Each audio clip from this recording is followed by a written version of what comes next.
Ce samedi 24 décembre, Nathalie Marquet, Miss France 1987, est revenue sur son élection ratée, la première diffusée à la télévision et permettant la participation des téléspectateurs, dans un documentaire inédit diffusé sur TF1.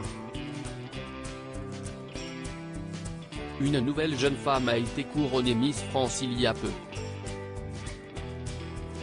Elle porte le nom d'Indira Ampio, tout droit venue de Guadeloupe. À 18 ans, cette étudiante en communication devient l'ambassadrice de sa région et de tous les Français.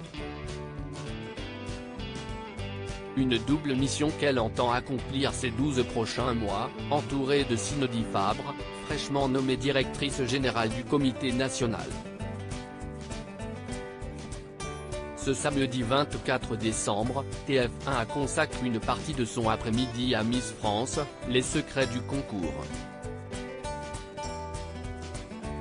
Un documentaire inédit dans lequel 12 anciennes reines de beauté acceptent de témoigner de leur expérience.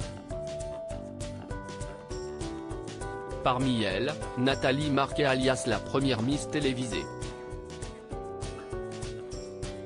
Une remise d'écharpe houleuse. L'ex-compagne du regretté Jean-Pierre Pernaut a, en effet, eu la première élection en direct. Diffusé sur FR3, le soir du 31 décembre 1986, le sacre de Nathalie Marquet, alors âgée de 19 ans, poursuivant des études commerciales et représentant l'Alsace, a marqué l'histoire de la télévision française.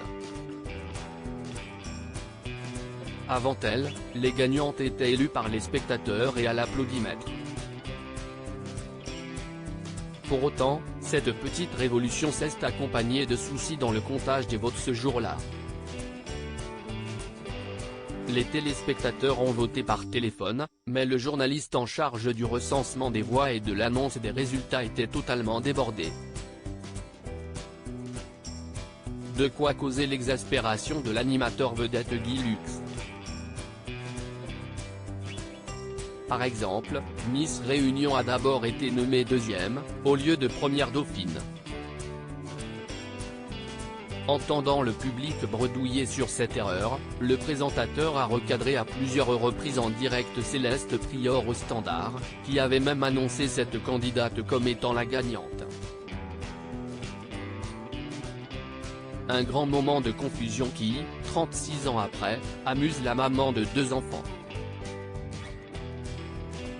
C'était une catastrophe, la honte qu'on avait, se souvient-elle en riant. Une famille dévouée jusqu'au bout. Nathalie Marquet a donc bien fini par décrocher la couronne de Miss France 1987, avec plus de 40% des votes des téléspectateurs, dont faisaient partie ses propres parents. Son papa a d'ailleurs manqué le moment le plus important de la soirée, ils ont voté en masse en Alsace, mais vraiment.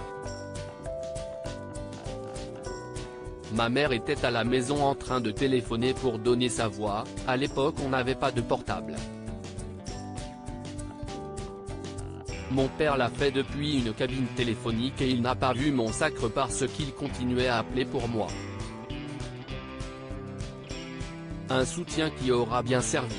À lire aussi que la foudre tombe sur cette personne, Nathalie Marquet furieuse après le vol d'un objet symbolique sur la tombe de Jean-Pierre Pernaut.